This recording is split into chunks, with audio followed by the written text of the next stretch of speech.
Bismillahirrahmanirrahim. Rabbi shrah li sadri wa yassir li amri wahlul 'uqdatam min lisani yafqahu qawli. Alhamdulillah, jadi kita sambung lagi topik untuk consolidation. Okey. Yang mana kita dah belajar sebelum ini untuk consolidation untuk mendapatkan parameter ataupun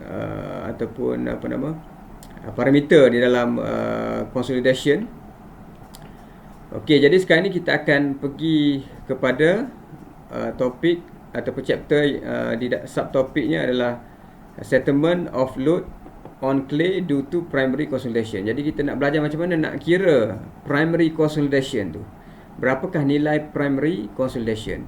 Sebelum ni kita belajar macam mana nak dapatkan parameter kan, coefficient of compressibility. Okey, apa lagi hari tu? Okey, jadi itu parameter tu untuk digunakan untuk design lah. Okay, void ratio kan hari tu kan. So sekarang ni kita akan daripada parameter yang kita dapat itu kita akan mengira berapakah primary consolidation.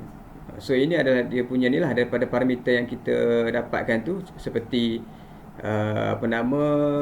initial void ratio, kedalaman tanah liat, kemudian CC kan. CC ni adalah compression index.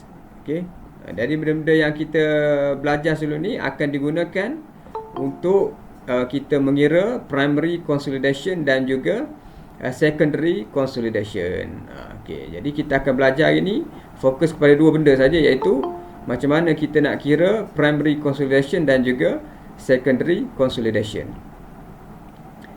Okey, jadi kita tengok kat sini. Yang pertama kita pergi kepada primary. Okay, primary consolidation. Okey, jadi ini dia punya ni. Okey, figure 7.12 show total consolidation settlement accepted from load imposed on clay layer.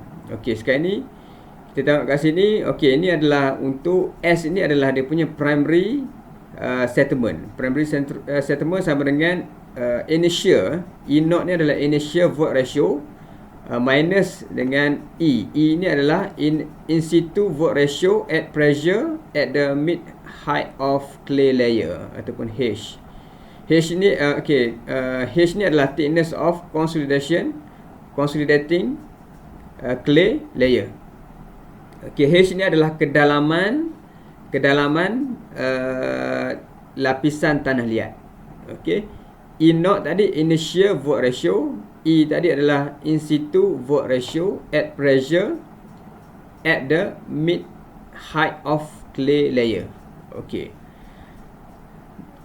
Jadi kalau kita tengok kat sini, ini formula yang kita belajar masa chapter yang pertama dululah.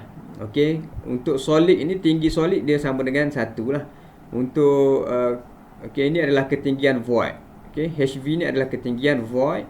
So total height H lah, daripada total height sama dengan ketinggian solid bahagikan dengan ketinggian void. So kalau kita buat kat sini, okey, untuk solid tadi 1 lah. Mana total semua sekali 1 campur dengan E0. Sebab atas ni adalah E0, initial void ratio lah. Atas ni adalah initial void ratio. Untuk kesemua sekali 1 campur dengan E0. Sebab itulah formula dia jadi macam ni. 1 campur dengan E0. 1 campur E0 adalah dia punya ketinggian keseluruhan tanah. Okey. 1 campur dengan E0.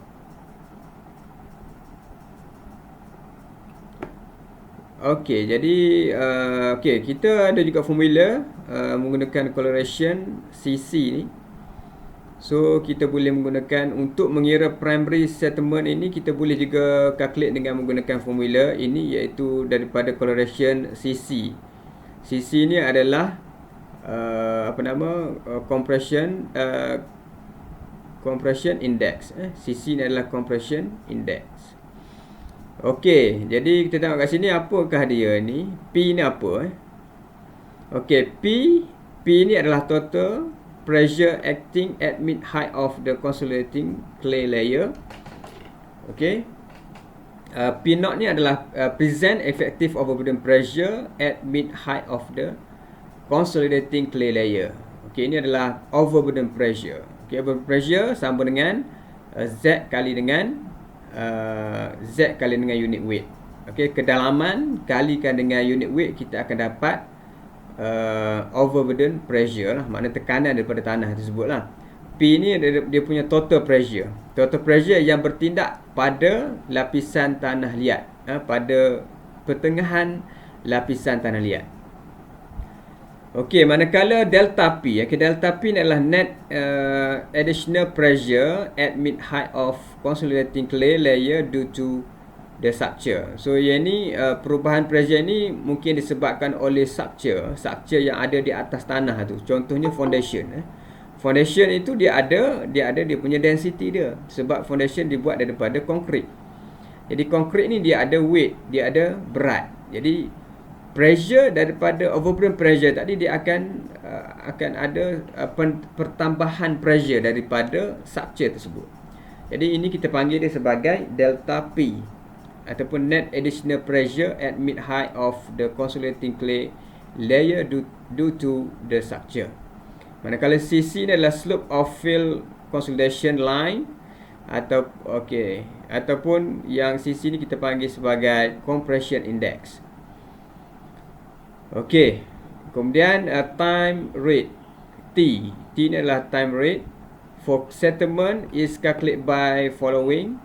So T sama dengan TV bahagi dengan CV kali dengan H kuasa 2. Okey, di mana TV ni adalah time factor depending on the settlement percentage.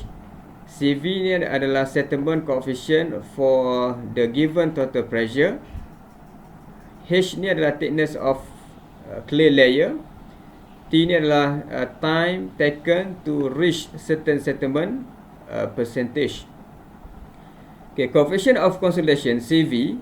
Okay, coefficient of consolidation CV yang kita dapatkan daripada yang kita belajar pada minggu lepas. Macam mana kita nak kira CV ni? So dia ada dua method kan, Casagrande dan juga Taylor method kan. So okay, CV can also correlate to several other geotechnic parameter as the following. So untuk CV sama dengan K bahagi dengan unit weight of water multiply NV. Okay, NV ni adalah coefficient of volume compressibility. K ni adalah coefficient of permeability. Maknanya dia ada correlate dengan permeability parameter. Okay, coefficient of volume compressibility MV obtained by, okay, kita boleh dapatkan yang mana MV ini sama dengan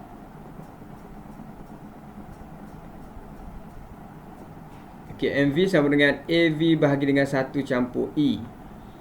Okey, di mana AV adalah coefficient of compressibility, E adalah dia punya void ratio.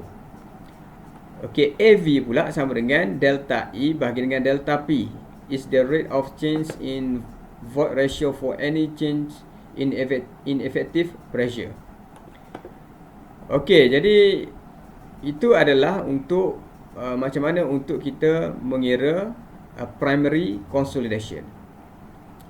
So yang seterusnya adalah kita pergi kepada secondary compression. Okay, secondary consolidation. Macam mana kita nak dapatkan bacaan anggaran settlement pada peringkat secondary, lah. Okay, secondary compression settlement ataupun SS sama dengan C alpha H kali dengan H kali dengan log T. TS ni adalah time for secondary and TP ni adalah time for primary. Okay, C alpha coefficient of secondary compression, H ni adalah thickness of clay layer, TS life of the structure or time for specific settlement to occur. Biasanya TS ni secondary lah. So kita boleh buat anggaran mungkin pada 20 tahun. Okay, mungkin pada 20 tahun akan datang berapakah dia punya settlement tu akan berlaku. So kita boleh buat anggaran mana. Okay, biasanya okay, apa beza di antara primary dan juga secondary? Pada minggu lepas saya dah ajar kan. dekat mana berlakunya primary tu dekat mana, secondary tu dekat mana.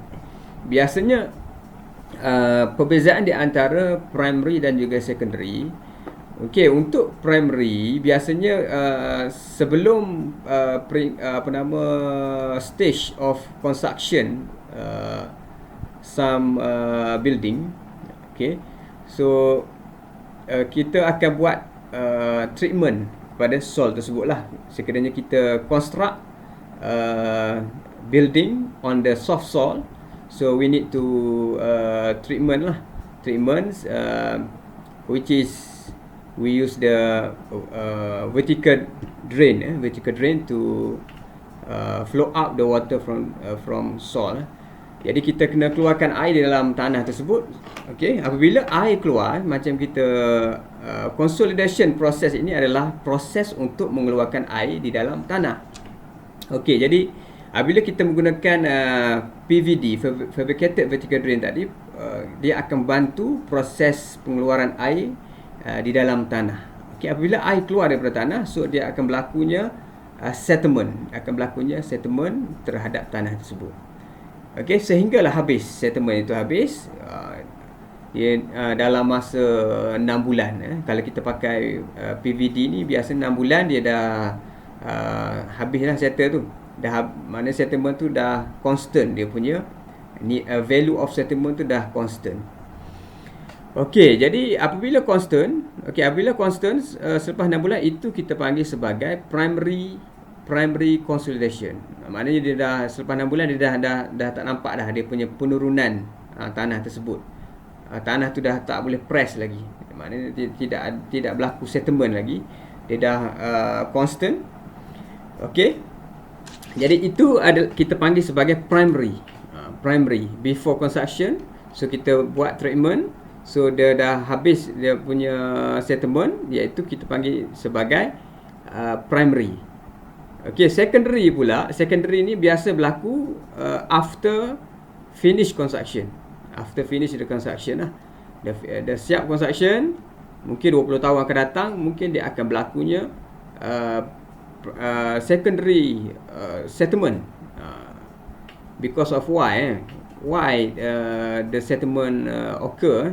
Again, walaupun kita dah rawat dia kan. Jadi ini disebabkan oleh banyak faktor lah yang kita boleh perlu ambil kira. Yang pertamanya adalah changes of water table in the soil.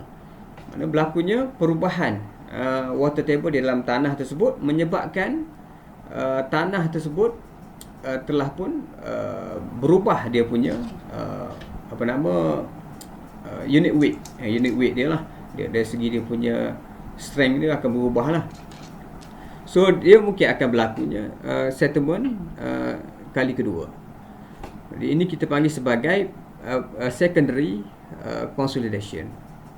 Okey. Ataupun lebihan load pada bangunan tersebut. Mungkin salah guna bangunan tersebut, mungkin akan berlakunya mendapan juga. Okey. Okey, jadi itu adalah peringkat secondary. Primary memang kita rawat semasa sebelum construction, kita dah rawat, maknanya dia dah habis, air semua dah keluar. So mana kita anggap tanah tersebut dah secure, dah di treatment. Jadi kita akan construct di atas tu. Dan untuk secondary ni biasanya berlaku pada jangka masa yang panjang lah. Okey, itu perbezaan di antara primary dan juga secondary consolidation. So formulanya ini je. Okey, ini formula untuk kita menganggar berapakah settlement yang akan berlaku pada let's say 50 tahun akan datang. Okey, so kita boleh anggarkan berapakah dia punya settlement. Okey, jadi untuk memahami dengan lebih mendalam berkenaan dengan bagaimana untuk kita calculate primary dan juga secondary, so kita tengok contoh. So contoh untuk 7.5 given a normally consolidated clay layer 7.4 meter thick with the in situ void ratio of 0.988. After the construction of the building, the in situ void ratio reduced to 0.942. Okay, find primary consolidation settlement expected. Okay, jadi kita nak dapatkan berapakah nilai settlement pada phase primary. Okay, jadi formula yang kita boleh gunakan adalah inilah. So, kita keluarkan data dahulu. Dia bagi data kat sini. Okay, in situ void ratio. Okay, starting ini adalah E0. Okay, E0 pada permulaannya 0.88. Kemudian after construction, void ratio tadi akan reduce menjadi 0.942. So ini adalah present void ratio ataupun in situ void ratio lah. Yang ni kita panggil dia initial in situ. So kita dah ada E0 iaitu 0.988. Kemudian selepas construction void ratio berubah menjadi 0.942. Okey, kedalaman clay 7.4. Okey. Consolidated clay layer 7.4 meter. So kita masuk saja dalam formula ini. Okey, E0 E so kali dengan H, so kita dapat untuk primary consolidation iaitu 0.171 meter. Okey. Maknanya untuk ini kalau kita buat rawatan pada kita boleh anggarkan bahawa 0.1 meter ni dia akan settle lah. 0.1 tu dia akan berlakunya penurunan tanah tersebut lah. Dalam masa 6 bulan tu kita akan check, kita akan compare lah. Ini kita punya prediction based on kita punya uji kaji consolidation. Kita boleh buat prediction untuk primary tu berapa based on prediction lah, based on calculation, iaitu 0.171 meter. So dekat site kalau kita apply surcharge dan juga fabricated vertical drain, kita akan measure by using survey method lah, menggunakan alat aras. Kita akan menggunakan alat aras survey. Berapakah setiap hari dia akan cerap. Hari ni kita akan cerap, okey, pada kedalaman ni berapa. Esok kita cerap lagi. Setiap hari dia akan cerap. So dia akan dapat melihat perubahan penurunan pada tanah tersebut. Okey. Jadi dia akan ada maker lah ni kat situ. Okey. Maker dekat site tu. Okey, jadi dekat situ kita boleh compare lah dengan calculation. Okey, biasanya dia ada perbezaan lah. Okey, tapi tak jauh. Okey. Okey, 7.6. Okey, yang ini tak ada masalah. Untuk yang ini senang saja, masuk saja. Cuma kita kena tahu yang mana initial, yang mana yang in situ void ratio. Okey, yang ini okey 7.6. Okey, given a soil sample by using shell by thin wallet tube obtained from the mid height of normally consolidated clay. Figure 7.13. Okay. Consolidation test was conducted on the soil sample and the soil parameter data are as follow. Okay. A, nature void ratio ataupun initial void ratio iaitu 1.65. So ini dia punya data dia. Okay, data untuk perubahan void ratio daripada initial. Apabila kita kenakan load sebanyak 80, kenakan pressure 80, so void ratio akan daripada 1.6 dia reduce kepada 1.5. So apabila kita increase lagi, so dia akan reduce. Okay, sehinggalah kita increase pressure tadi sehingga 1280 kilonewton per meter square. So void ratio menjadi 0.94. So ini data pressure dan juga perubahan void ratio lah. Okey, footing place 1.5 meter below the soil surface. So kat sini kalau kita tengok kat sini, asas ini dibina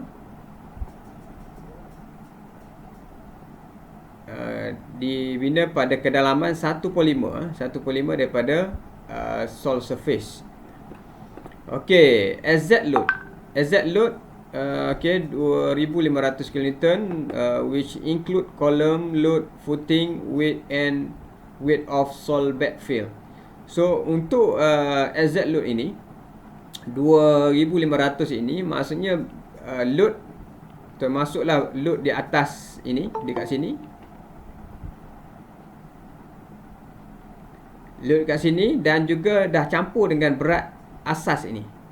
Okay, include kolom load ni maksudnya ini kolom ataupun stamp, termasuk berat stamp dan juga asas dan juga tanah yang di atas ini, tanah yang berada di atas foundation. 2500 ini adalah termasuk semua berat asas dan juga tanah. Okey, jadi sekiranya soalan tu bagi berat ini hanya load ke atas ni saja, makna you kena calculate lah berapakah berat tanah kat sini, berapakah berat konkrit kat sini, kan? So senang saja you kira menggunakan unit weight. So konkrit unit weightnya 24. Kalau tanah ni dia akan bagi biasanya. So dia tengok contoh kat sini dia bagi 20.10 unit weight. Jadi untuk yang ni dah mudah, dia dah kira siap-siap, dia dah bagi dah berat asas ini. So kita tinggal ambil sajalah. Okey. Okey, ni dia punya ni lapisan tanah. So daripada based on SI, based on site investigation, kita dapat tentukan kedalaman tanah, lapisan tanah. Contohnya kat sini daripada elevation 100 hingga 94. Okay, 100 tolak 94. So kita akan dapat kedalaman sand and gravel. Ini adalah lapisan sand and gravel. Manakala untuk lapisan normally consolidated clay ataupun lapisan tanah liat dekat bawah ni, 94 tolak 90 makna 4 meter. 4 meter adalah ketebalan lapisan tanah liat. Ketebalan lapisan tanah liat. Okey, macam mana kita nak kira? Okey, yang pertama kita kena plot dahulu graph. Okey. Prepare the E log P. Okey, void ratio versus log P, log pressure curve, and construct field consolidation line with the assumption of the F located at 0.4 E naught. Okay, kemudian baru kita akan calculate primary settlement consolidation. Okay, sebelum kita plot, kita kena mengira dahulu overburden pressure. So ini kena faham betul-betul, overburden pressure P naught, kita kena kira P naught.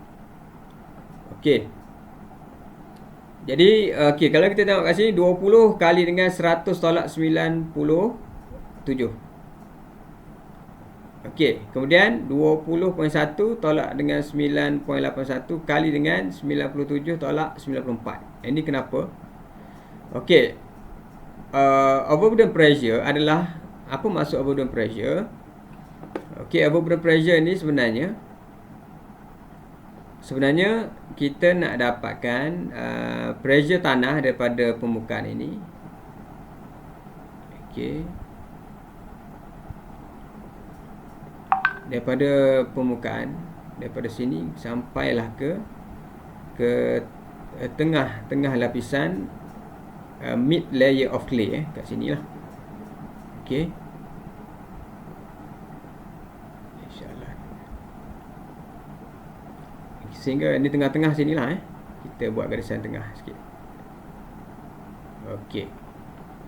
Jadi berapakah pressure di sini? Okey, ada yang bermaksud. Okey, berapakah pressure di kawasan ini? Di sini kita nak dapatkan pressure di sini.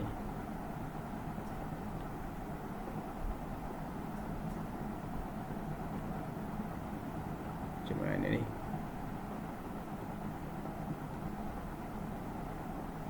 Tak gerak. Okey.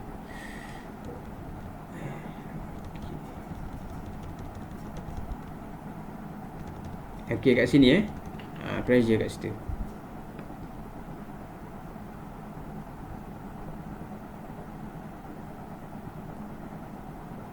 So maknanya kat situlah dia punya tu. Okey, nampak ni? Okey, jadi kita nak kira berapakah pressure kat sini. based on berat tanah. Sebab tanah ni dia ada unit weight. So kalau kita tengok kat sini, water table dekat sini tau. Okey, water table berada pada elevation 97 dekat sini. Okey, jadi kita kena dapatkan berapakah kedalaman tanah daripada sini ke sini. Kemudian kita kena dapatkan daripada sini ke sini. Sebab ini lapisan sand and gravel. So kemudian tanah liat pula daripada sini ke sini. Okey. Jadi daripada sini ke sini berapa ni? Kat sini berapa? Kat sini 100 tolak dengan 97. Berapa dapat? 100 tolak dengan 97 dapat 3. Kat sini kedalaman 3 meter.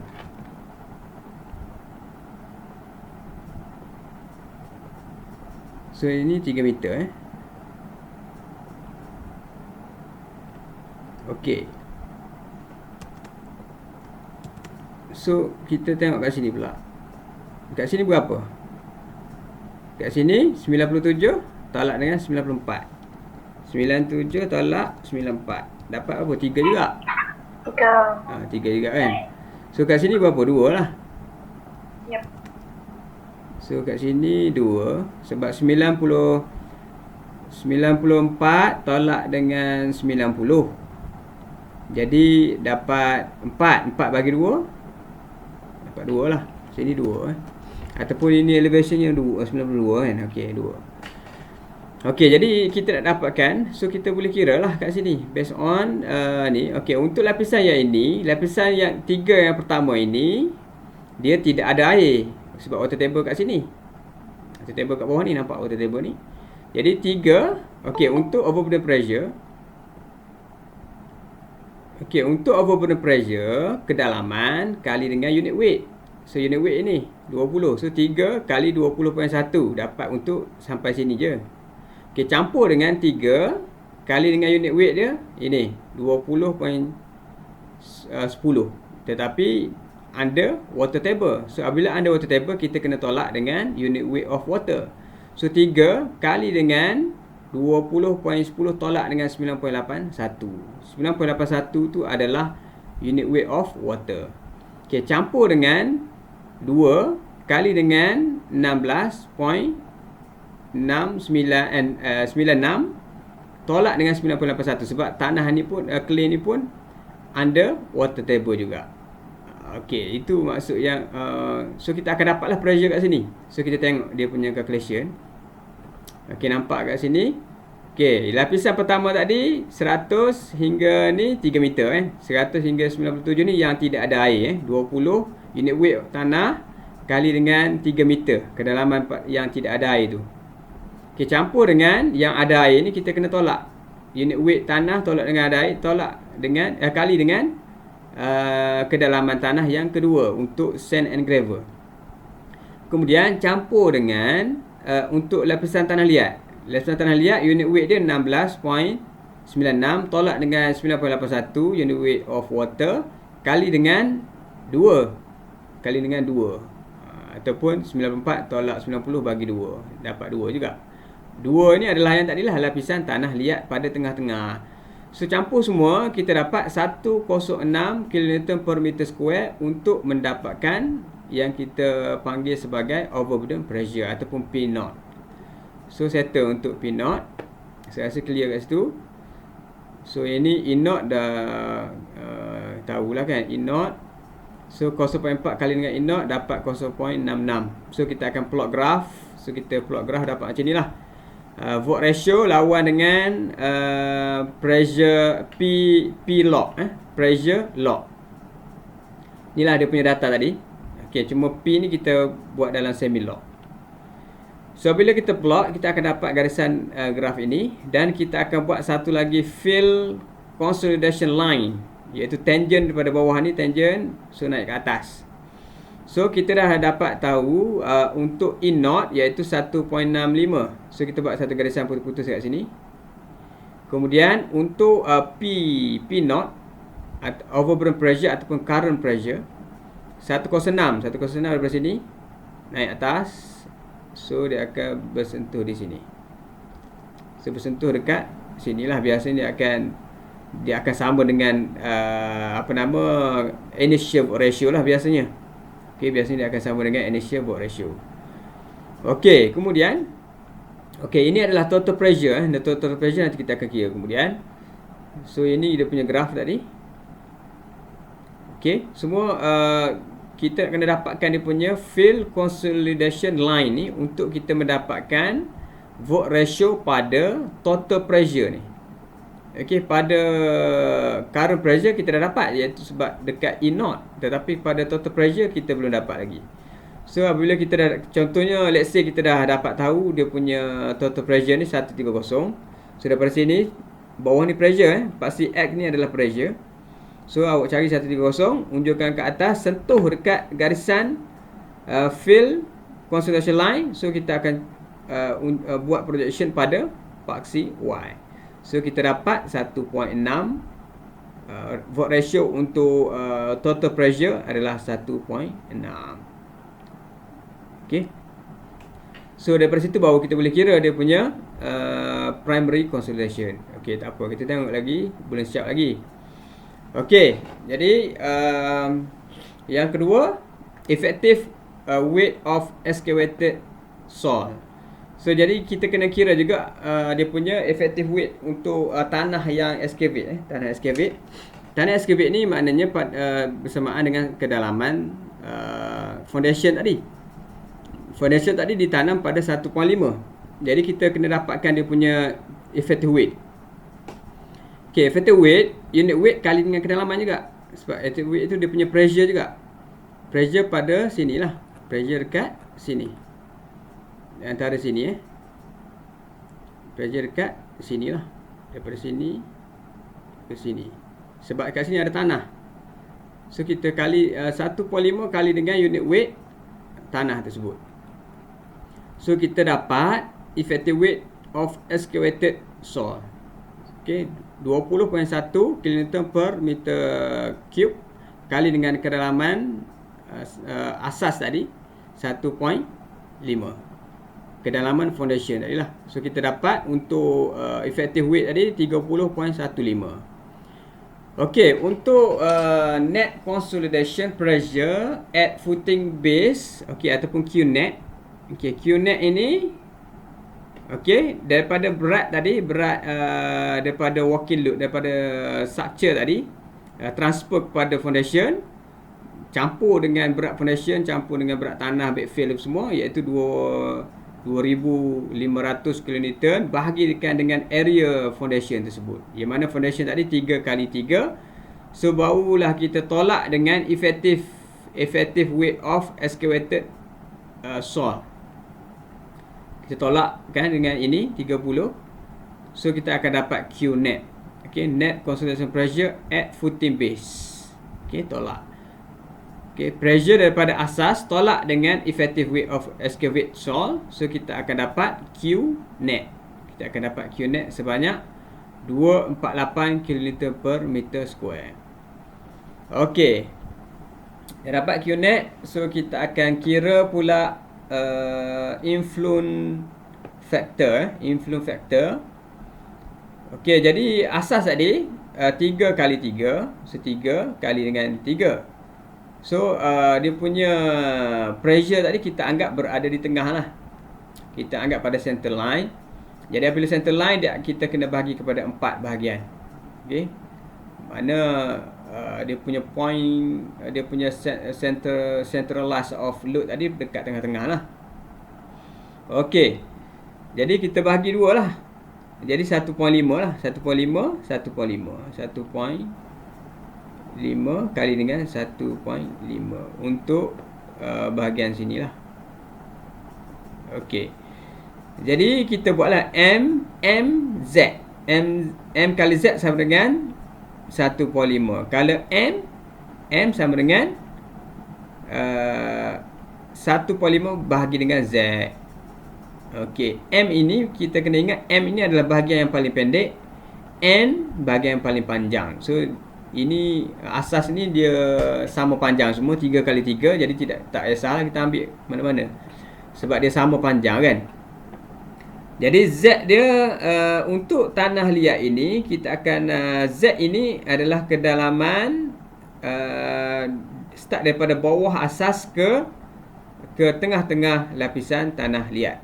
Okey, kita sekarang nak tentukan Z. Z ni dia dapat 90 tak campur dengan Z ni dia dapat apa ni? Okey, 6.5 Macam mana dia dapat 6.5 Z ni? Okey, Z ni sama dengan 6.5. Okey, kita nak tentukan. M sama dengan 1/5 bahagi Z. Z tu 6.5. Macam mana 6.5 tu? So kita pergi kepada rajah kita yang ini. Okey, untuk yang itu Z itu maksudnya daripada sini. Okey, daripada bawah asas ini sehinggalah ke tengah-tengah lapisan tanah. Okey, daripada sini ke sini. Berapa kedalaman dia? Campurlah. 98.5 tolak dengan 92. Okey, cuba 98.5 tolak dengan 92. So kita dapat 6.5. 6.5 itu adalah kedalaman daripada sini ke sini. So ini 6.5 meter. Okey, itu adalah Z tadi ya. Okey, faham yang tu? Okey, kita pergi balik. Okey, 6.5 tu apa dia? Maknanya daripada bawah asas ke tengah-tengah lapisan tanah liat. Okey, itu maksudnya Z yang kat sini lah. So 1 M 1.5 bahagi dengan 6.5 kita dapat 0.23, manakala N 1/5 pun bahagi dengan 6.5 kita dapat 0.23. Jadi untuk ini kita kena menggunakan table ini untuk mendapatkan dia punya influence coefficient factor. So okey, boleh nampak kat sini, kita boleh nampak tak ni? Ini saya dah buat interpolasi. Okey, interpolasi. Okey, jadi sekarang ni kita punya N, saya tak kisahlah sama ada kita nak pakai N ni sebelah sini ataupun sebelah sini. Mana satu pun boleh So katakan kita buat N ini belah sini dan M di sini. Okey. Okey, jadi kita tengok kat sini dia untuk nilai M 0.23. Dia berada di sini di garisan merah saya ni lah. Manakala bawah ni pun dekat sini juga. So dekat tengah-tengah ni Y1 ni adalah nilai yang kita nak dapatkan. So sekarang ni kita kena buat interpolasi lah. Okey, jadi untuk kita buat interpolasi, jadi kita kena buat kita dapatkan dahulu bahagian X. X1 dan juga X2. Kita dapatkan yang atas ni dahulu. X1 dan juga X2. Nilai ni berapa? Okey, jadi untuk dapatkan X1, okey, interpolation X direction. Okey, jadi 0.2 iaitu pada 0.2 ni. Okey, 0.2 dekat sini 0.018. Okey, dekat 0.3 0.026. Nampak? Okey, 0.3 0.026. Pada 0.23 dekat tengah ni yang kita nak dapatkan iaitu X1. Dekat sinilah yang kita tak tahu tu. Jadi berapakah X1? So senang saja. 0.026 tolak dengan 0.018. Ni. Bahagi dengan 0.3 tolak dengan 0.2. Inilah. 0.026 tolak dengan 0.018 bahagi dengan 0.3 tolak dengan 0.2. Okey, sama dengan 0.026 tolak dengan X1 bahagi dengan yang dia punya ni 0.3 tolak dengan 0.23. So kita dapat X1. X1 sama dengan 0.0204. Okey. Okey, dapat X1. Dapat X1 kita tak boleh dapat tak boleh cari nilai Y1. So kita kena dapatkan X2 dekat bawah ni pula. So dekat bawah garisan 0.2 tadi dah ada yang kat sini. So 0.3 sini pula. 0.3 sini pada 0.2 nya 0.026. Okey, 0.2 adalah 0.026. Okey, pada 0.3 iaitu 0.047. Silap. 0.037. 0.037. Untuk 0.23 iaitu pada X2 ni lah yang kita tak tahu. Okey. So kira buat macam teknik yang atas tadi juga. Okey, ini tolak ni bahagi dengan ni tolak ni. Kemudian sama dengan ini tolak dengan X2 bahagi dengan ni tolak ni. So kita akan dapat X2 iaitu 0.0293. Okey, dah dapat dua nilai X1 dan juga X2, baru kita boleh buat interpolate di antara X1 dan juga X2 ni. Baru kita akan dapat Y1. Okey, jadi kita buat interpolation lagi satu. Okey, interpolation ini pada Y direction pula. Y direction maksudnya yang inilah pada X1, X2 yang kita nak tahu yang tengah-tengah ni. Antara X1 dan juga 2 yang tengah ni berapa? Okey, jadi kita buat. Okey, jadi interpolation pada Y, okey 0.2 sama dengan 0. Okey, untuk 0.2 yang pertama dia adalah sama dengan X1. Okey, sama dengan X1. Okey. Yang ini ni line 0.2. Ni kan ni. X1 ni 0.2. X2 ni adalah 0.3. So kita buat kat sini 0.2 sama dengan X1 iaitu ni lah 0.024. 0.3 sama dengan X2 iaitu 0.0293. Okey, 0.23 sama dengan Y lah yang tengah ni. Okey, jadi kita kira macam tadi juga. So Y sama dengan 0.0231. Kita dapatlah kat sini. So Y ni adalah dia punya influence factor. Influence factor. Kosong, ingat 0.0231. Okey, kita tengok kat sini dia dapat apa? Dia dapat lain sikit pada kita lah. Okey, tak apa.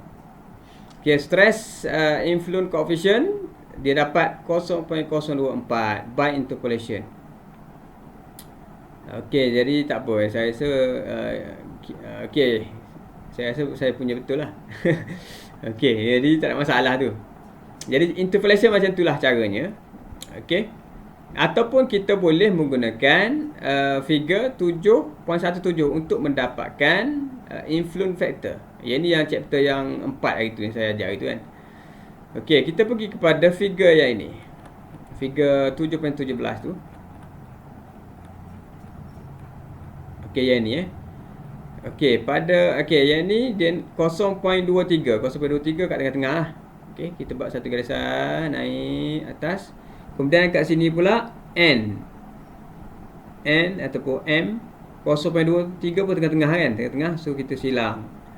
So silang kita akan dapat kat sini bacaannya. Jangan tengok yang atas ni. Yang atas ni untuk yang atas, untuk yang antara ini dengan ini. So kita punya adalah di dalam ini, bawah ni. So kita punya dekat tengah ni. Tengah ini 0.020. Atas ni garisan ini 0.023 lah. So kat sini 0.024.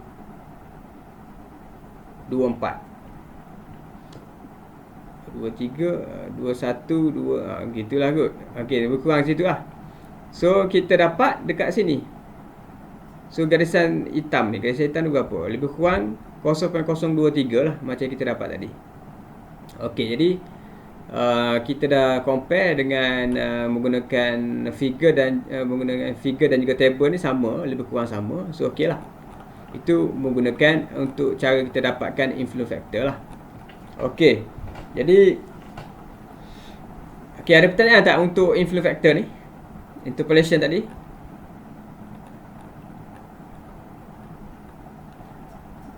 Tak ada. Tak ada, faham cara tu macam mana? Okey, jadi kita dah dapat, yang penting kita dapat. Let's say lah kita punya influence factor kita 0.024 Okey, 0.024. Jadi kita teruskan calculation kita. Okey, kemudian kita kena kira pula net consolidation pressure due to load at the mid height of clay layer, iaitu delta P. So macam mana kira delta P? Delta P ni yang saya cakap tadi yang dipengaruhi oleh structure, Jadi 4 ni sebab apa? Sebab dia ada 4 side tadi. Sebab pressure tadi yang asas tadi kita bagi kepada 4 kan. Asas tadi kita bagi kepada 4 dan dia pressure di tengah-tengah ni, so dia ada 4. So 4 kali dengan influence factor kali dengan Q net. Okey, Q net dia 248. Okey, so kita dapat delta P sama dengan 24 kN per meter square. Okey, final pressure P naught, okey, overburden pressure campur dengan delta P. So 106 campur dengan 24, so kita dapat 130. Okey, dah dapat 130. Okey, daripada sini kita nak dapatkan pula dia punya volt ratio. Yang ni 1.6 ni dapat mana? So kita kena pergi daripada 130 ni, pergi dekat graf tadi yang kita plot tadi. Yang ni. Okey, yang ni 130 ni kita draw, unjurkan sampai menyentuh pada field consolidation line. So kita akan unjurkan ke sini.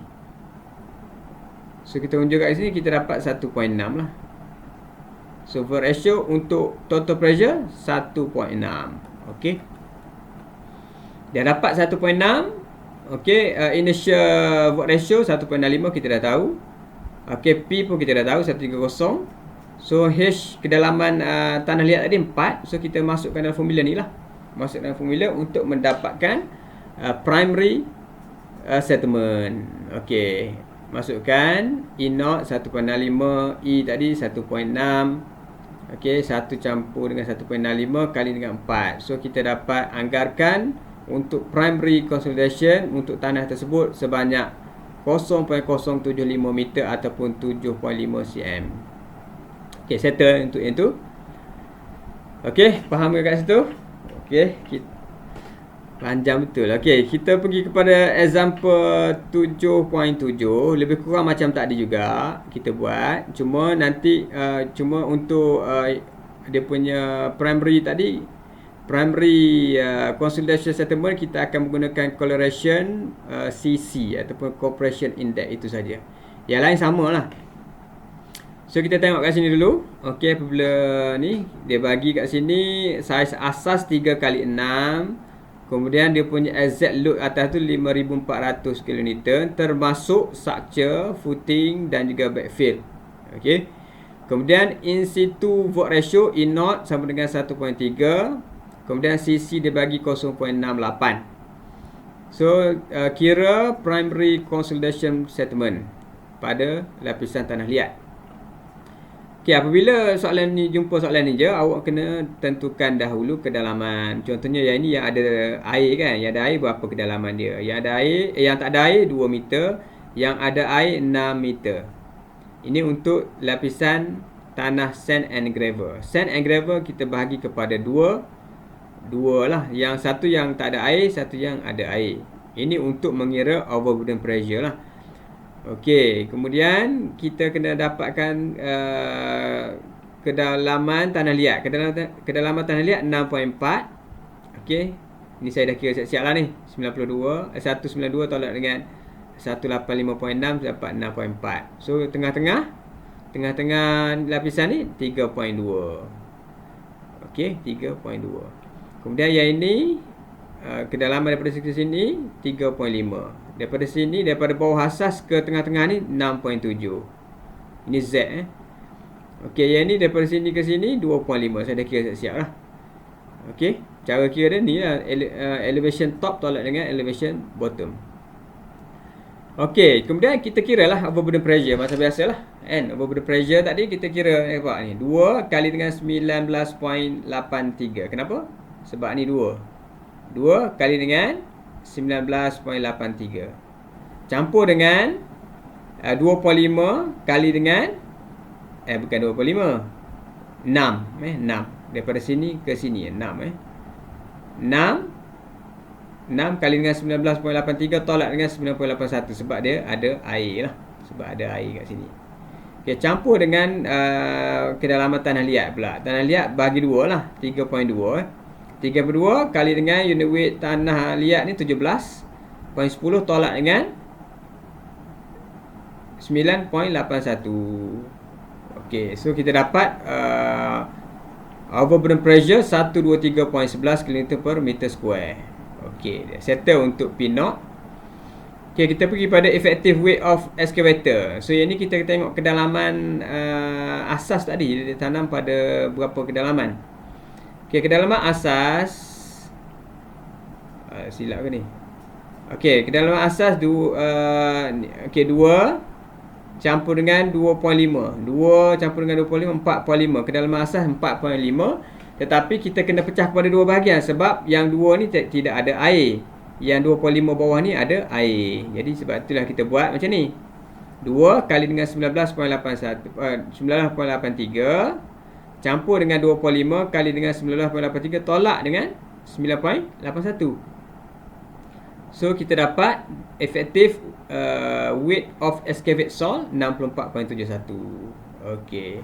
Settle yang ni Kemudian pergi kepada net consolidation pressure at footing base, Qnet. Okey, Qnet ni kita kena tolak dengan excavate tadi kan.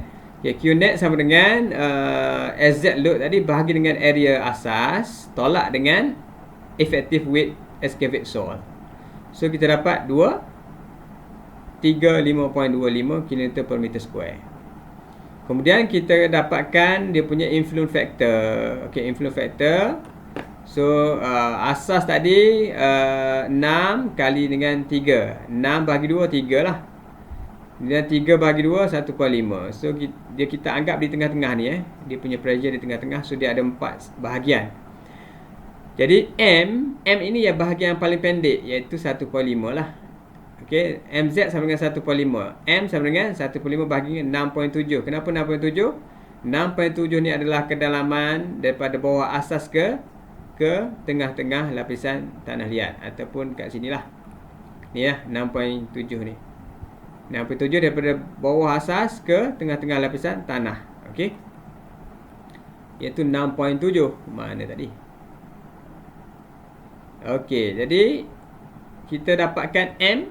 Okey, M tadi 0.224. N 0.448. Okey, so kita kena buat interpolation. So saya dapatlah ini nilainya. Okey. Saya dapat itu nilainya. Kita tak perlu ajar lagi lah interpolation sebab lambat. Interpolation ni. So macam teknik tadilah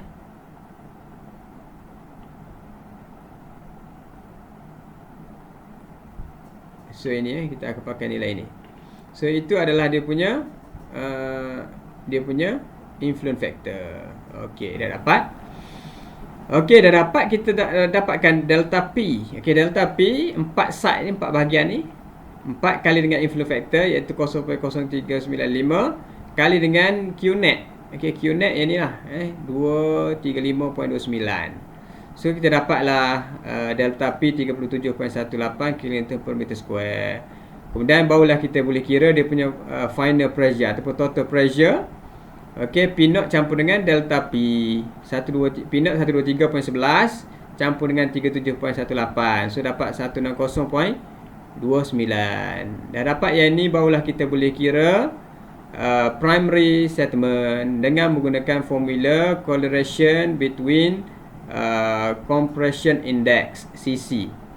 So CC tadi kita dah ada nilainya iaitu 0.68, E0 1.38, P 160.29, P0 123.11. So masukkan dalam formula. So kita dapat settlement untuk primary iaitu 0.218 meter. Okey, ada pertanyaan dekat sini tak? Dah nak habis dah. Faham semua tak ni? Calculationnya. Faham. Okey, jadi dah habis ke ni? Tinggal ni. Okey, sikit dah. Okey, kita pergi kepada example yang terakhir iaitu 7.8. Okey, 7.8 ini untuk kita mengira secondary settlement SS. Okey. Jadi kat sini dia soalan bagi a given a shallow foundation will be constructed on a sand deposit which is underlain by a layer of clay layer of 5 meter thick.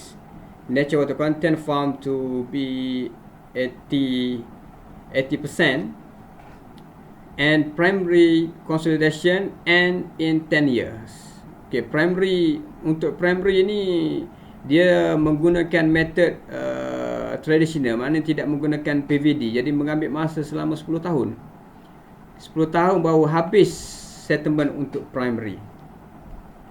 Okay, jadi find secondary settlement SS by given. Okay, so dia bagilah dia punya C alpha 0.015 ni daripada figure ini.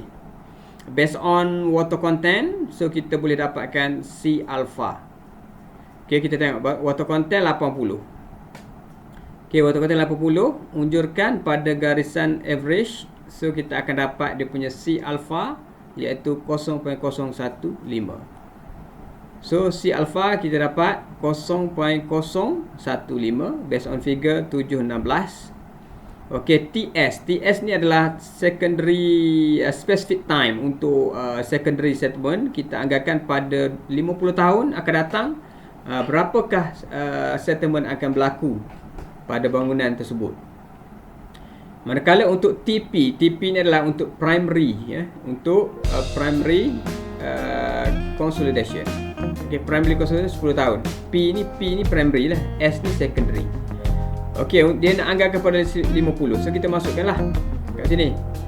Okey, C alpha 0.015 kali dengan H ni kedalaman tanah liat dia 5, dia cakap ni 5 ni. Okey, kali dengan log T50 bagi dengan T10.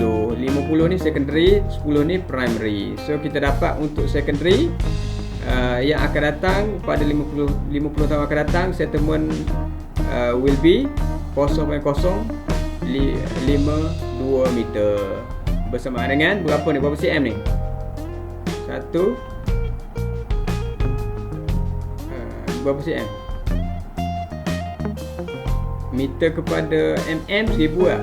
1, 2, 3 52 mm 52 mm lah kan. Okay, 52 mm. Okay, bersamaan dengan berapa cm? 5.2 cm. Okay, 52 cm lah. Okay, jadi itu sajalah untuk hari ni ya.